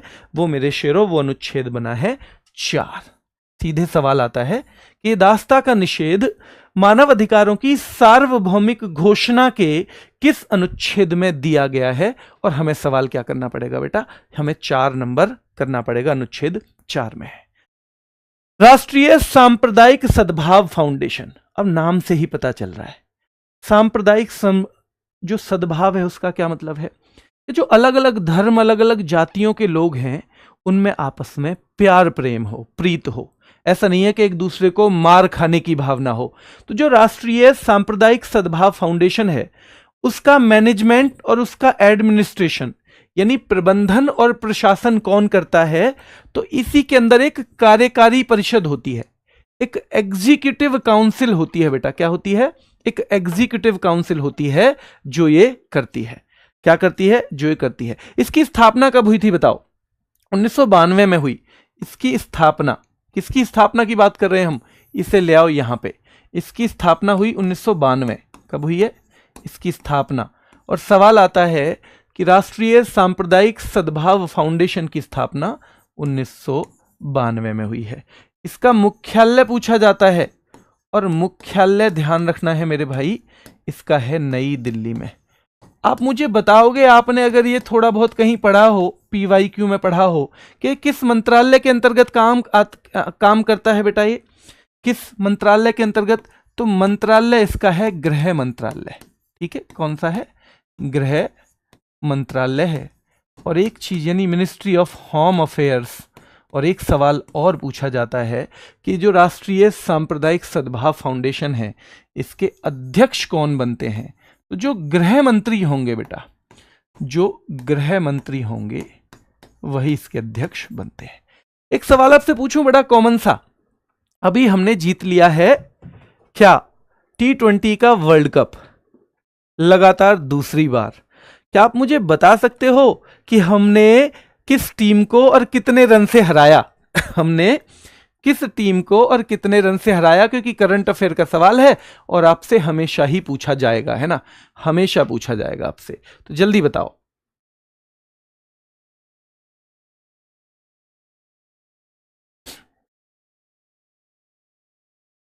न्यूजीलैंड को 96 रन, न्यूजीलैंड को 96 रन। भाई इसे तो ना भूलें देविंदर, ये चीज ना भूलें, कुछ भी कर लो चाहे। चलो बहुत बढ़िया। इनमें से भारत में चावल का प्रमुख उत्पादक कौन सा है? चावल का प्रमुख उत्पादक, जैसे आपको ऊपर मिल रहा है राजस्थान, सरसों बाजरा, सरसों में पहले नंबर पे है, बाजरा में पहले नंबर पे है। जैसे आम में महाराष्ट्र मिलेगा, केले में महाराष्ट्र मिलेगा, प्याज में महाराष्ट्र मिलेगा। तो आम के उत्पादन में पूछे, केला के में पूछ ले, प्याज के में पूछ ले बेटा, यही मिलेगा। ठीक है। जैसे पश्चिम बंगाल चावल का तो है ही, लेकिन अगर जूट पूछ ले तो आप क्या करोगे बताओ? जूट पूछे अगर, जूट। और अगर मूंगफली पूछ ले बेटा, मूंगफली गुजरात, मूंगफली गुजरात। अगर कपास पूछ ले तो उसके उत्पादन में पहले नंबर पे कौन है? तो ये भी, तो मूंगफली भी, कपास भी। अब एक बहुत कॉमन सा है जिसे आप शायद बचपन से ही पढ़ के आए होंगे, तो कॉफी के में क्या कर्नाटक पहले नंबर पे है? क्या बेटा कॉफी के में कर्नाटक जो राज्य है वो पहले नंबर पे है? कॉफी के में क्या कर्नाटक पहले नंबर पे है? बताओ हाँ या ना। गेहूं में या क्या यूपी है? क्या गेहूं में बेटा, क्या यूपी है, हाँ जी गेहूं में यूपी है। क्या गन्ने में भी आजकल यूपी है? तो गन्ना जो है, गन्ना के उत्पादन में भी अगर आपसे पूछा जाएगा तो आप क्या बताओगे? गन्ना के उत्पादन में भी भैया यूपी है। ठीक है, चलिए गन्ना। अगर मैं आपसे चाय पूछ लूं, अगर मैं चाय का उत्पादन पूछ लूं तो क्या आप असम बताओगे सीधे सीधे? तो भैया ये तो फिर हम असम ही बताएंगे। क्या बताएंगे? असम ही बताएंगे। अगर मैं दाल पूछ लूं तो क्या आप एमपी बता दोगे? हाँ जी भैया, दाल में हम एमपी बता देंगे। और सोयाबीन अलग से पूछा जाता है तो उसमें भी हम एमपी ही बता देंगे। क्या बताएंगे? एमपी। तो इस सारे के सारे एक बार रिवाइज कर लो भैया। सरसों में ऐसे पढ़ना है इनको, देखो इनको कैसे पढ़ना है। सरसों में राजस्थान, बाजरा में राजस्थान, ऐसे मत पढ़ना राजस्थान में कौन कौन सा पहले नंबर, इनको हमेशा उल्टा पढ़ो। सरसों में राजस्थान, बाजरे में राजस्थान। जूट बहुत महत्वपूर्ण है बेटा, पश्चिम बंगाल। मूंगफली, कपास, मूंगफली, ठीक है, तो मूंगफली में कौन है और कपास में गुजरात। कर्नाटक, कॉफी में कर्नाटक। गेहूं में यूपी। गन्ने में बेटा यूपी। चाय में असम। दाल में एमपी। और सोयाबीन में एमपी बेटा। ठीक है, सोयाबीन में एमपी। बेटा जो आप पंजाब कहते हो ना, एक बच्चा कह रहा है, वो क्योंकि पंजाब बहुत बड़ा स्टेट नहीं है तो पैदावार जो 1 हेक्टेयर में पैदा होती है उसमें तो ऊपर मिल सकता है, उसमें तो मिल जाएगा ऊपर वो, पर वो इतना बड़ा स्टेट नहीं है कि यूपी के जितना उत्पादन कर ले बेटा। ठीक है, यूपी जितना उत्पादन कर ले उतना बड़ा वो नहीं है, तो उन चीजों को समझना है हमें। विदेश व्यापार महानिदेशालय वो किस मंत्रालय के अंतर्गत काम करता है? देखो जो हमारा विदेश से व्यापार होता है ना, उसको बढ़ावा देने के लिए, उसको बेहतर करने के लिए एक हमने बनाया हुआ है directorate general of foreign trade, DGFT नाम की संस्था। और डीजीएफटी क्योंकि बेटा ये हमने व्यापार के लिए बनाई है तो मंत्रालय भी किसके अंतर्गत आएगी? वाणिज्य और उद्योग मंत्रालय के अंतर्गत। ठीक है, वाणिज्य और उद्योग मंत्रालय के अंतर्गत। ठीक है, ध्यान रहेगा। और आपको एक पता और होना चाहिए, कहां पे है भैया ये मंत्रालय? तो मंत्रालय तो अगर मुख्यालय पूछ लेना तो नई दिल्ली बता देना, क्योंकि ये तो नई दिल्ली में ही तो होते हैं। ये कहां होते हैं भाई? मंत्रालय तो आपने सारे ही देखे होंगे नई दिल्ली में बैठे होते हैं ज्यादातर, है ना? तो मुख्यालय इसका नई दिल्ली में है। क्लियर है? आगे आ जाओ। ऐसी अर्थव्यवस्था जिसमें निजी क्षेत्र और सरकार दोनों हो। अच्छा भैया, मतलब प्राइवेट कंपनी भी काम करती हो और सरकार यानी सरकारी कंपनी भी काम करती हो, तो वो कौन सी है भैया? ऐसी तो हमारी खुद की अर्थव्यवस्था भी है। हाँ, ऐसी हमारी खुद की भी अर्थव्यवस्था है। तो कौन है फिर? तो बेटा याद रखना है, मिश्रित अर्थव्यवस्था। वैसे भी पता चल रहा है कि निजी भी है और ये भी है बेटा। जेएम कीन्स जो है ना, जेएम कीन्स को इसका जनक माना जाता है। और ये सवाल पूछा जाता है कि मिश्रित अर्थव्यवस्था के जनक कौन है? तो जेएम कीन्स हैं। ठीक है, इसका उद्देश्य क्या होता है? देखो उद्देश्य होता है जन कल्याण के साथ लाभ कमाना। तो जन कल्याण करने के लिए कंपनियां सरकारी बैठी हैं, जन कल्याण के साथ लाभ कमाना। अच्छा भैया, जन कल्याण भी है। और अगर उदाहरण पूछे तो सबसे पहले तो हम ही है, सबसे पहले तो हम ही है बेटा। अब एक होती है समाजवादी अर्थव्यवस्था। कौन सी होती है? समाजवादी अर्थव्यवस्था। ठीक है, अब जो समाजवादी अर्थव्यवस्था होती है उसमें क्या होता होगा? समाजवादी में सब कुछ सरकार के नियंत्रण में होता है। किसके में? सरकार का नियंत्रण।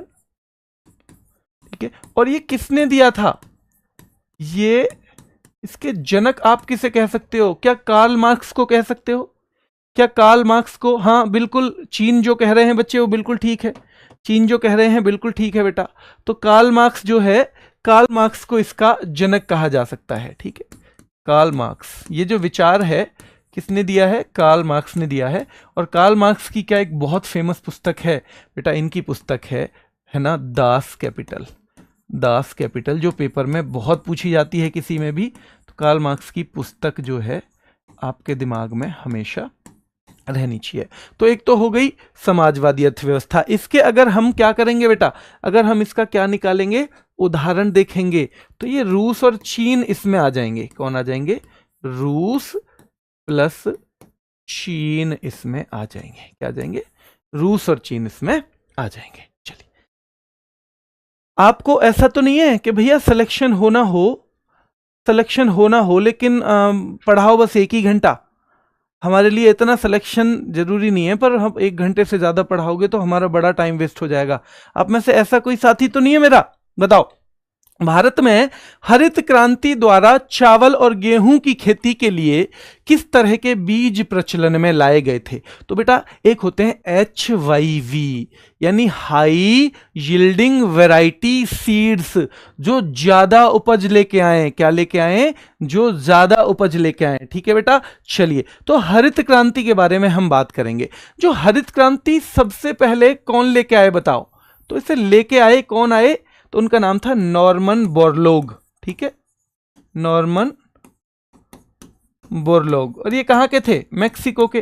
तो अगर देश पूछे तो आपको क्या करना है बेटा? मैक्सिको करना है। क्या करना है? अगर देश पूछे आपसे तो आपको क्या करना है? मैक्सिको करना है। ठीक है, भारत में कौन लेके आए बेटा? भारत में MS स्वामीनाथन। MS स्वामीनाथन, भैया ये नाम तो सुना है कभी जल्दी में ही। हाँ, इनको 2024 में भारत रत्न मिला है। क्या मिला है? 2024 में भारत रत्न मिला है बेटा। अब 2024 में भारत रत्न मिला है। अब ये जो हरित क्रांति आई हमारी है तीसरी पंचवर्षीय योजना में, पूछा जाता है तीसरी पंचवर्षीय योजना में बेटा। कौन से में आई है? तीसरी। ठीक है, पंचवर्षीय योजना को इसका श्रेय दिया जाता है। ठीक है, तीसरी पंचवर्षीय योजना को सबसे ज्यादा लाभ किन किन राज्यों को मिला?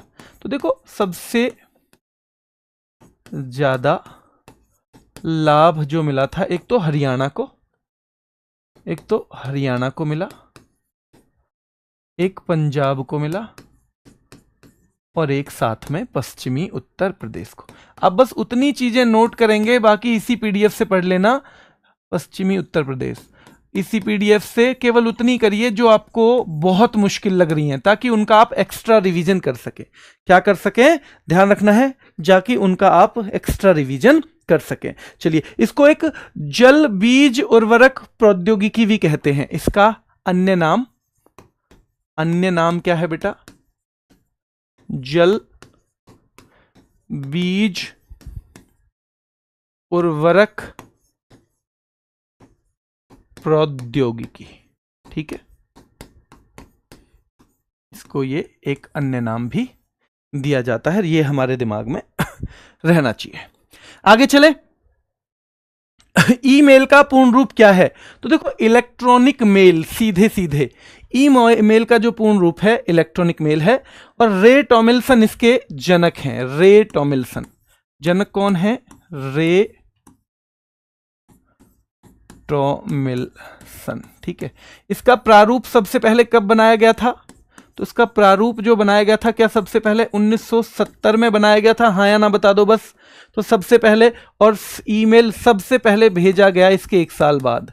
सबसे पहले भेजा गया, कब भेजा गया बेटा?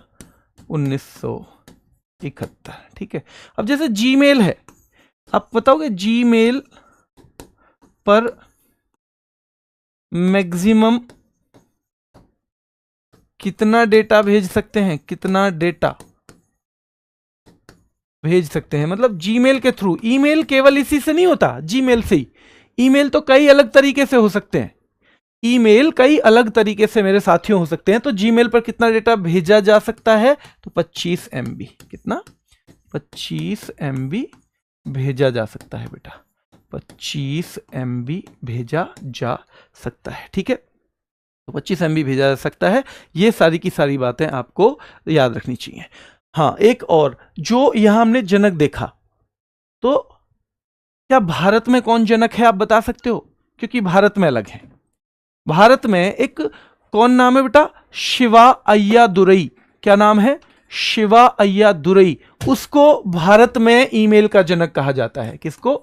शिवा अय्यादुरई को, ठीक है, इनको क्या कहा जाता है? तो भारत में ईमेल के जनक, भारत में ईमेल के जनक, भारत में ईमेल के जनक शिवा अय्यादुरई को कहा जाता है। ठीक है, चलिए अब मेरी ईमेल आईडी आपके जैसी ईमेल आईडी एक हो सकती है क्या? दोनों। अगर मैं कहूं कि भैया ईमेल यूनिक होता है, यानी किन्हीं दो लोगों का एक ईमेल नहीं हो सकता, तो ये बात भी बिल्कुल ठीक है, क्योंकि एक जैसी आईडी नहीं हो सकती, यूनिक होती है। क्या होती है? यूनिक होती है। इनमें से कौन सा दिन भारत में राष्ट्रीय युवा दिवस के तौर पे मनाया जाता है? तो आपको पता होना चाहिए बेटा, इनमें से जो 12 जनवरी है, और किसकी जन्मतिथि है ये या किसका जन्मदिन है?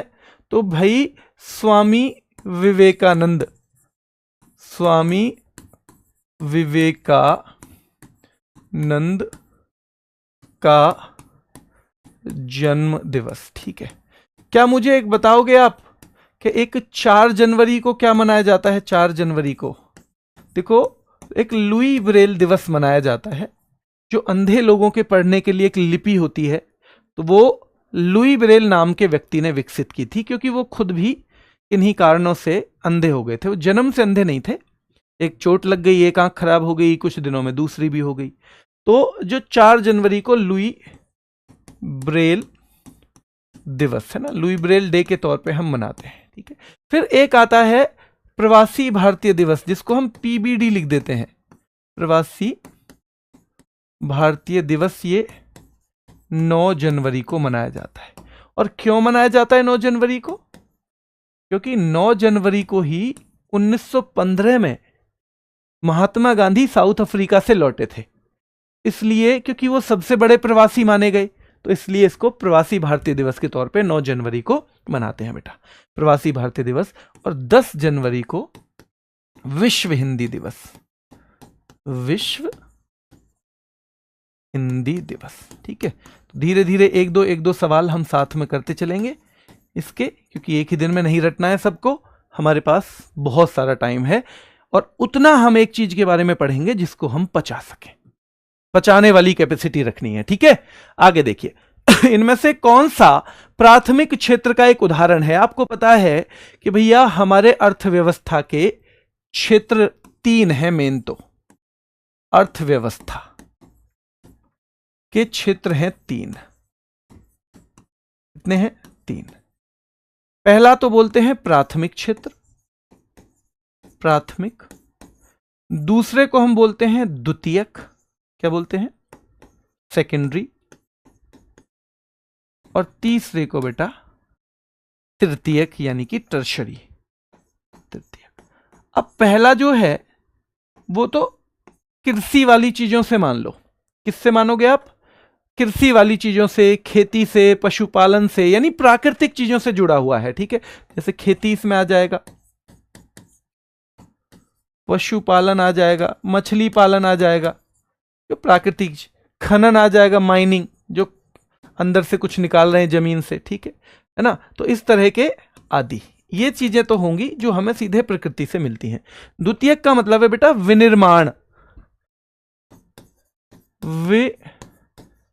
विनिर्माण यानी कि जो हम मैन्युफैक्चरिंग करते हैं कुछ, और मैन्युफैक्चरिंग हम कहां करेंगे? किसी उद्योग में करेंगे, किसी कारखाने में करेंगे। ठीक है, तो ये उद्योग और कारखाने, कोई भी फैक्ट्री है वो सेकेंडरी सेक्टर में आएगी। उद्योग, कारखाने, यानी जो भी कुछ बना रही हो, जो भी कुछ मैन्युफैक्चरिंग कर रही हो। ठीक है, और तृतीयक होता है सेवा क्षेत्र। ठीक है, तृतीयक होता है बेटा सेवा क्षेत्र। ठीक है, अब इसमें 2 क्षेत्र आजकल और माने जाते हैं। देखो, अब इसमें 2 क्षेत्र और मानने शुरू कर दिए, एक तो ज्ञान और बौद्धिक क्षेत्र, ज्ञान और बौद्धिक क्षेत्र, और एक उच्च स्तर के निर्णय लेने वाली संस्थाएं। देखो ये एक चौथे नंबर पे क्या आ गया? ज्ञान, जो ज्ञान और बुद्धि से जुड़ी हुई चीजें हैं, बौद्धिक क्षेत्र।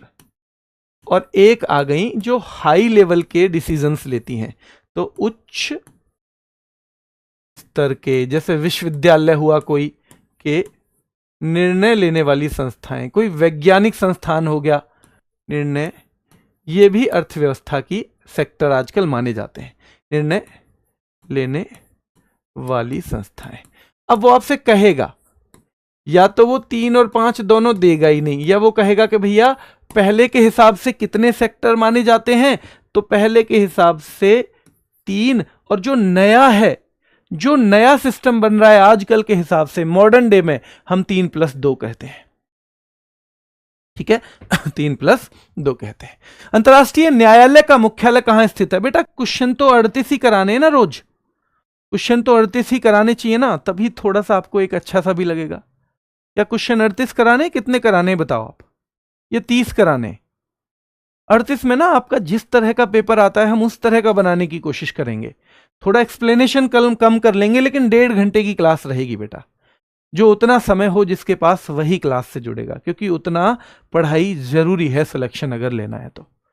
जीएस में बहुत सारी चीजें आती हैं, बहुत सारी, हिस्ट्री है, ज्योग्राफी है, इकोनॉमिक्स है ना, करंट अफेयर है, यूपीजी के। अगर हमने इसको समय नहीं दिया तो एग्जाम का रिजल्ट हमें जगह नहीं देगा, पक्का जगह नहीं देगा। तो अंतर्राष्ट्रीय न्यायालय देखो, यूएन का अंग है ये, एक है यूएनओ, यूनाइटेड नेशंस ऑर्गेनाइजेशन, जिसे हम कहते हैं संयुक्त राष्ट्र संघ। तो संयुक्त राष्ट्र संघ जो है उसके 6 अंग हैं बेटा। ठीक है, उसके कितने अंग हैं? तो इसके 6 अंग हैं, और 6 अंग में से एक है अंतर्राष्ट्रीय न्यायालय। बाकियों का जो 5 का मुख्यालय है, जो 5 का हेडक्वार्टर है, वो कहां पे है? न्यूयॉर्क। 5 का हेडक्वार्टर है न्यूयॉर्क। कहां पे मेरे भाई? न्यूयॉर्क है। और इसका कहां पे है? ये जो अंतर्राष्ट्रीय न्यायालय है ये 6ठा अंग है, तो इसका है हेग, नीदरलैंड में। कहां पे है? हेग, नीदरलैंड में। अब ये जो इंटरनेशनल कोर्ट है, आपको पता होना चाहिए, इसमें 15 जज होते हैं। हर जज का 9 साल का कार्यकाल होता है।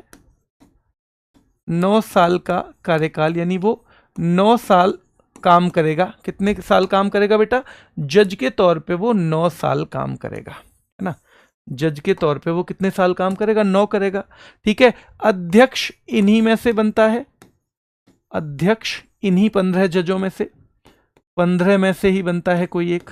ठीक है, ही एक अध्यक्ष बनता है।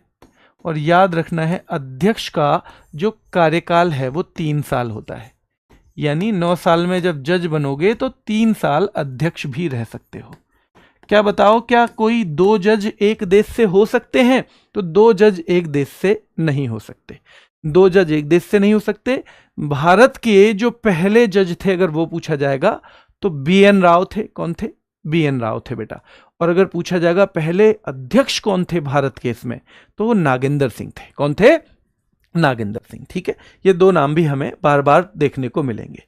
साहित्य में नोबेल पुरस्कार पाने वाले पहले भारतीय, देखो ये ना केवल पहले भारतीय हैं, ये पहले एशियाई भी हैं, यानी एशिया से पहले व्यक्ति, तो ये पहले एशियाई भी हैं। ठीक है, इनका नाम क्या है बेटा? इनका नाम है रविंद्रनाथ टैगोर। पुस्तक लिखी कौन सी? गीतांजलि। एक पुस्तक लिखी है इन्होंने, गीतांजलि। जल्दी बताओ इन्हें नोबेल कब मिला था? जल्दी से कमेंट करके बताओ, इन्हें गीतांजलि के लिए मिला। गीतांजलि की मूल भाषा बंगाली थी, बाद में अंग्रेजी में ट्रांसलेट हुई।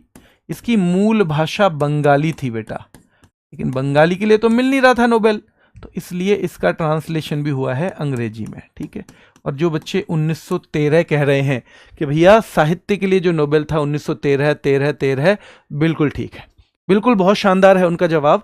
तो गीतांजलि मूल भाषा बंगाली बेटा। ठीक है, जब 1919 में जलियांवाला बाग हत्याकांड हुआ तो उन्होंने एक उपाधि भी लौटाई थी। क्या उस उपाधि का नाम नाइटहुड तो नहीं है?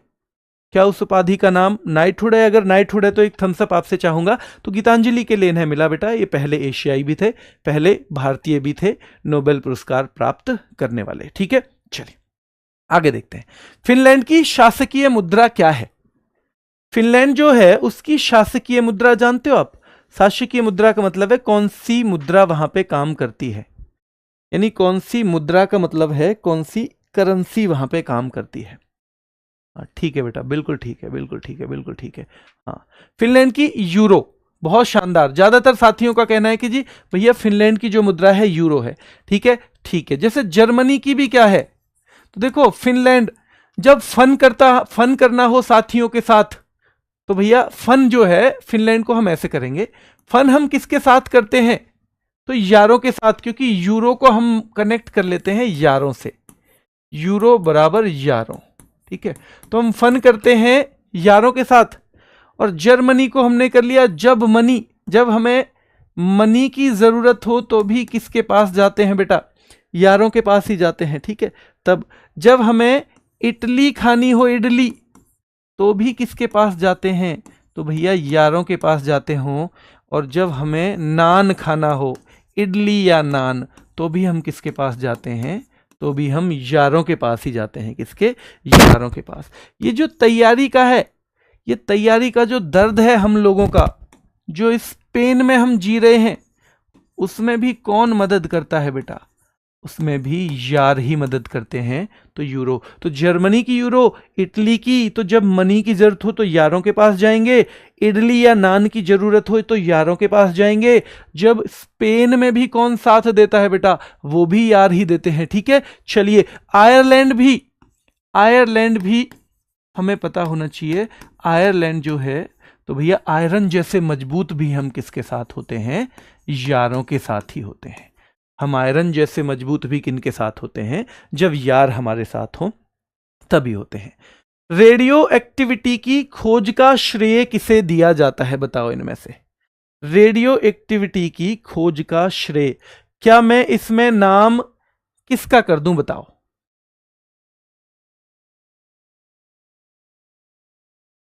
बताओ जल्दी। B B B B B, बहुत शानदार बेटा। चलिए, तो अल्बर्ट आइंस्टीन ने क्या किया था फिर बताओ। अल्बर्ट आइंस्टीन ने खोज की थी E बराबर mc² की। अच्छा ठीक है, क्या रेडियो धर्मिता की खोज हेनरी बेकरल ने की थी। क्या जो रेडियो धर्मिता है बेटा, है ना, ये साथ में ये भी है, साथ में ये भी है। रेडियो धर्मिता में बताओ जल्दी से, क्या ये भी है साथ में। हाँ,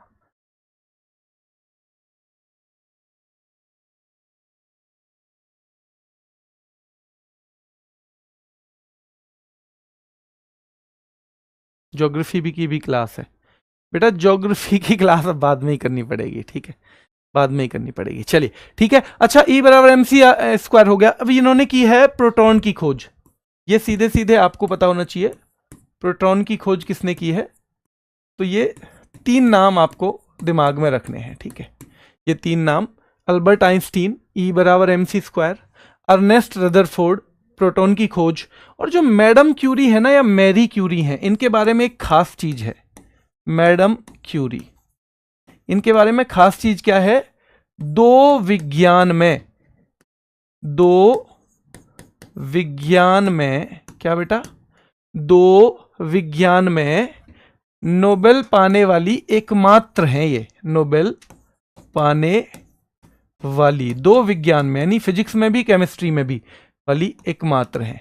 आज तक 5 लोगों को 2-2 बार नोबेल मिला है। कितने लोगों को, 5 लोगों को 2-2 बार नोबेल मिला है। तो इनको 2 विज्ञान में मिला है। वो दोनों विज्ञान कौन कौन सी हैं, तो दोनों विज्ञान है फिजिक्स एंड केमिस्ट्री। क्या है, फिजिक्स एंड केमिस्ट्री है। ठीक है, चलिए। भारतीय मुक्केबाज MC मैरी कॉम ने इनमें से कौन सी आत्मकथा लिखी है, बताओ। इनमें से कौन सी आत्मकथा लिखी है, जल्दी बताओ।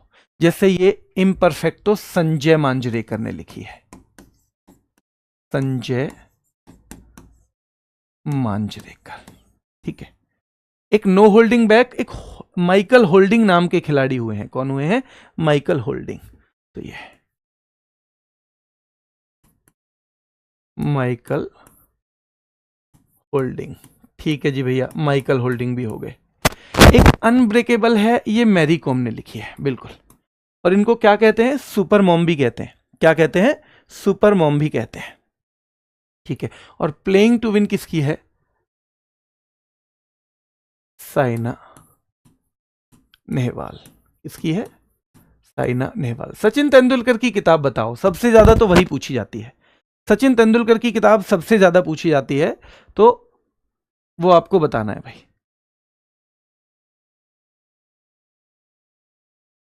बेटा अनब्रेकेबल ही है, अनब्रेकेबल ही है बेटा। एमसी मैरी कॉम की अनब्रेकेबल ही है, ठीक है। हाँ, साइना नेहवाल की प्लेइंग टू विन, बहुत शानदार। हाँ, प्लेइंग इट माई वे, बहुत बढ़िया भाई। प्लेइंग इट माई वे किसकी है? तो वो सचिन तेंदुलकर की किताब है, बिल्कुल ठीक है।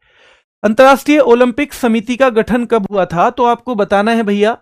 देखो, पहले ओलंपिक हुए प्राचीन काल में, ओलंपिया शहर से शुरू हुए थे, फिर वो रोम के एक राजा ने बंद करा दिए। राजा का नाम था थियोडोसियस। अब फिर कुछ लोगों ने प्रयास किया और दोबारा से 1896 में ओलंपिक करवाए। कब करवाए? जो आधुनिक ओलंपिक हैं वो 1896 में हुए। और उसके लिए एक समिति पहले ही बनाई थी, और वो बनाई थी 23 जून 1894। कब बनाई थी? 23 जून 1894। और ये जो इंटरनेशनल ओलंपिक कमेटी है, इसका मुख्यालय लुसाने, स्विट्जरलैंड में है। इस लुसाने को कभी कभी बेटा लॉजेन भी लिखती हैं कुछ किताबें, तो जो भी आपको वहां पे मिले, ठीक है, लॉजेन। और ये दोनों है कहां पे? ये दोनों कोई सी भी जगह जहां भी आपको मिले वो स्विट्जरलैंड है। कौन सी है? स्विट्जरलैंड, ठीक है, स्विट्जरलैंड, ठीक है। हाँ, ये भी सही होना चाहिए। तो अंतर्राष्ट्रीय ओलंपिक कमेटी का मुख्यालय, अभी क्योंकि ये 23 जून को बना था, इसलिए 23 जून को ओलंपिक दिवस भी मनाते हैं। क्या मनाते हैं? ओलंपिक दिवस भी मनाते हैं। अब ओलंपिक देखो, सबसे पहले आधुनिक ओलंपिक शुरू कब हुए? 1896 में आधुनिक ओलंपिक शुरू हुए हैं, 1896, ठीक है। अब लेकिन महिलाओं ने कब हिस्सा लिया, ये सवाल आता है सीधे सीधे। और महिलाओं ने दूसरे में हिस्सा लिया था। महिलाओं ने हिस्सा लिया 1900 में। और ये सवाल सीधे सीधे एग्जाम में टपक जाता है 1900 में, क्योंकि ज्यादातर लोग सोचते हैं कि भाई पहले ओलंपिक में हिस्सा ले लिया होगा, पर पहले ओलंपिक में हिस्सा नहीं लिया था, महिलाओं ने 1900 में लिया था। और वो 1900 वाला ओलंपिक पूछा जाता है पेरिस। चलिए, हमने, आपको पता होगा, हमने भी इसी में हिस्सा लिया था, भारत ने भी, है ना। भारत ने भी 1900 में हिस्सा लिया था। और नॉर्मन प्रिचर्ड नाम के एक अंग्रेज गए थे। ये भारत ने भी 1900 में ही हिस्सा लिया, और भारत के कोई नहीं थे, नॉर्मन प्रिचर्ड नाम के एक अंग्रेज ही गए थे। 1946 के विमुद्रीकरण के दौरान आरबीआई के गवर्नर कौन थे? आपको पता है हमारा 3 बार विमुद्रीकरण हुआ है। हमारा डिमोनेटाइजेशन कितने बार हुआ है? 3 बार, ठीक है, 3 बार हुआ है। और एक में तो 1946 हो जाएगा। एक मोरारजी देसाई की सरकार आई थी 1978, और एक बेटा मोदी जी ने शाम को 8 बजे कर दिया था 2016। तो ये 3 डिमोनेटाइजेशन है। तो इनमें जो सबसे पहला था वो चिंतामण द्वारकानाथ देशमुख, जिनको हम सीडी देशमुख कहते हैं, सीडी देशमुख। अगर हम आरबीआई की बात करें, आरबीआई के गवर्नर की बात करें, आरबीआई की तो बार बार करेंगे ही, ठीक है, तो सबसे पहले कौन थे? Osborne Smith. पहले एक अंग्रेज थे, क्योंकि ये अंग्रेजों का जब हम पे शासन था तभी चल गया था, ऑसबोर्न स्मिथ, ठीक है, ऑसबोर्न स्मिथ नाम रहेगा याद। अब पहले भारतीय पूछा जाता है तो वो सीडी देशमुख। पहले भारतीय कौन थे? तो वो वही चिंतामण द्वारकानाथ देशमुख, जिनको ज्यादा फेमस नाम जिनका सी डी देशमुख है। अब एक सवाल और पूछा जाता है मेरे साथी। क्या पूछा जाता है? तो एक सवाल यह भी पूछा जाता है कि स्वतंत्रता के वक्त कौन थे? तो स्वतंत्रता के वक्त भी यही थे। और डीमोनेटाइजेशन के वक्त भी कौन थे? C D Deshmukh. कौन थे? सी डी देशमुख, ठीक है। वर्तमान के आपको याद रखने ही है, जैसा मेरे एक साथी ने पहले ही बोल दिया कि जी संजय मल्होत्रा। बहुत बढ़िया।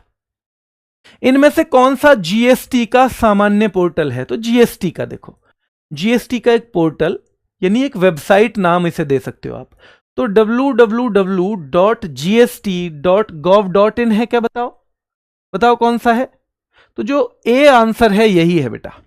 और सवाल कभी कभी पूछा जाता है जीएसटी का मुख्यालय क्या है, सवाल पूछा जाएगा बेटा जीएसटी का मुख्यालय तो नई दिल्ली है। कहां पे है? नई दिल्ली।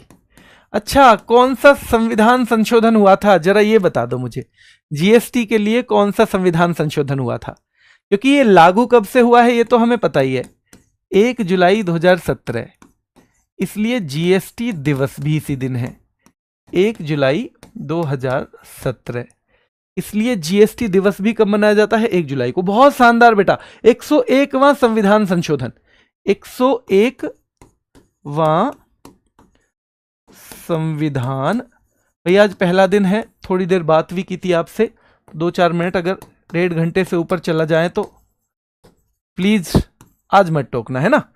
कल कोशिश रहेगी 1:25 से 1:35 के बीच में। आज पहला है ना, ये 38 का प्रैक्टिस सेट तो कभी मैंने लिया नहीं है, जीडी वाले बच्चों के थे तो 20 सवाल थे, थोड़ा सा ये कॉम्बिनेशन बनने में 1-2 दिन लगेगा, तो 1:25 से 1:35 के बीच में हम रोज खत्म करेंगे, ठीक है। चलिए, तो 101वां संविधान संशोधन आया था। इसका जीएसटी का संग्रहालय कहां पे है? क्या गोवा में है? म्यूजियम? हाँ जी भैया, म्यूजियम तो बढ़िया है, गोवा में ही बनाओ, ठीक है। ये जो विचार सबसे पहले आया, तो जीएसटी के विचार के जनक बेटा, जनक अटल बिहारी वाजपेयी जी को माना जाता है कि इनको अटल बिहारी वाजपेयी।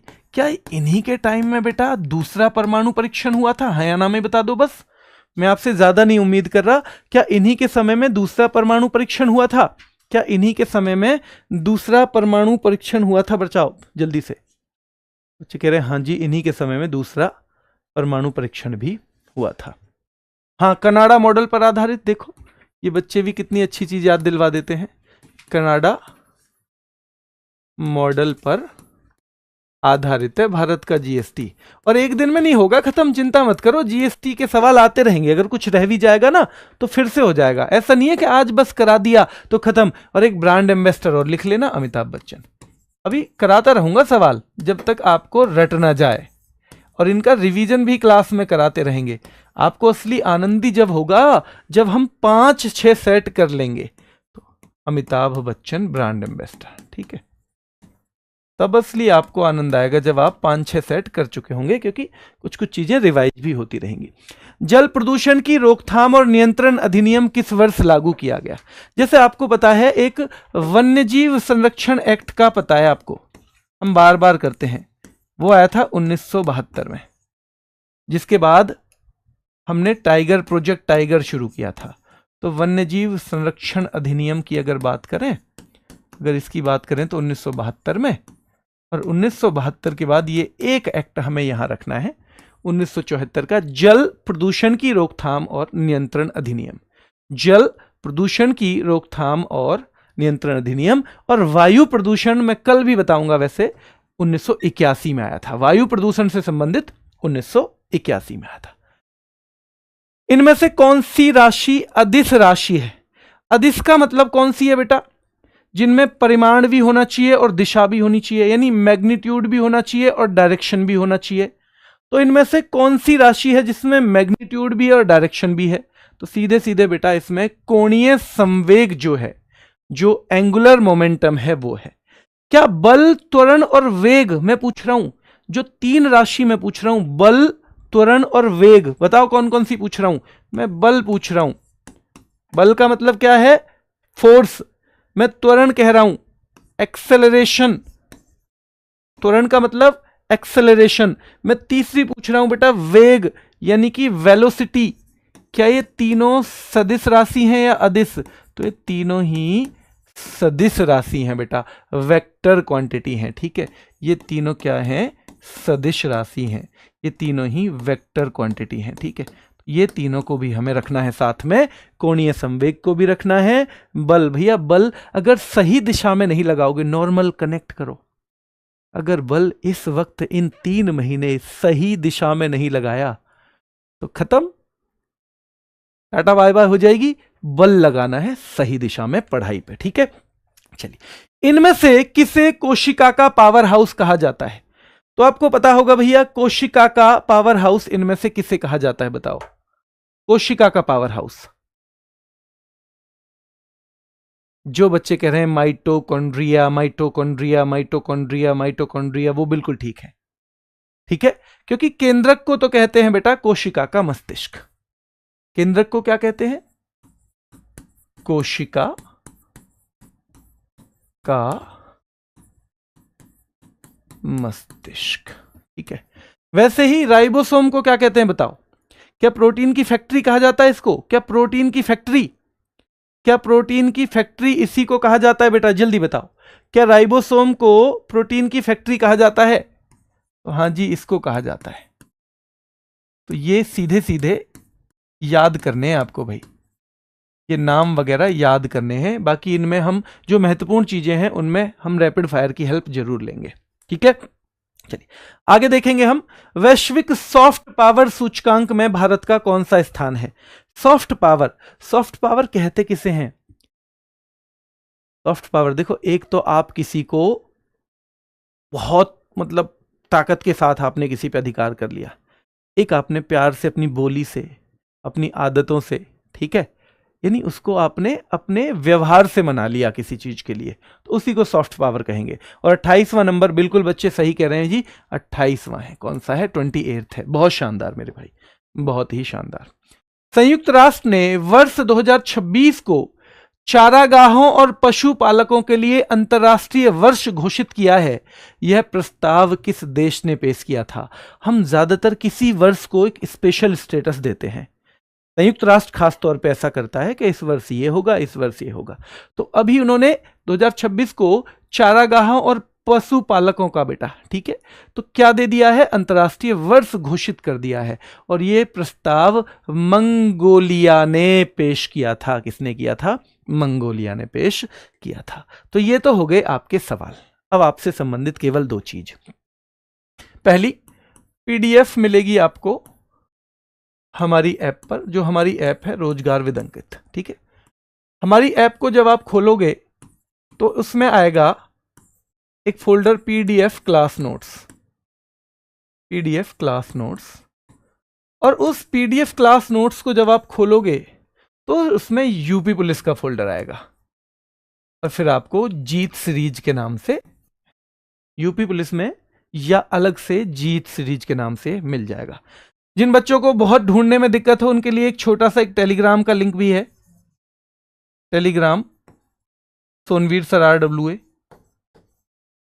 सोनवीर सर RWA, ठीक है, तो वो यहां से भी ले सकते हैं। एक बार मैं पिन भी करवा दूंगा। तो टेलीग्राम का लिंक है जहां आपको ये पीडीएफ मिल जाएगी। तो ये पीडीएफ की समस्या अगर कल भी रहे तो बताना, फिर मैं आपको अगर हुआ ना तो वही खोल के दिखा दूंगा, यहीं पे ऐप ही खोल के दिखा दूंगा कि ऐप में से आप कैसे ढूंढ सकते हो। फिर आज के सवाल पे आ जाओ, लेकिन सवाल से पहले मैं कहूंगा, जब हम कोई भी यात्रा शुरू करते हैं ना, तो हमारे मन में कई तरह की उसमें भय कह सकते हैं, अंग्रेजी में कहते हैं एप्रीहेंशन होते हैं, क्या मैं कर पाऊंगा।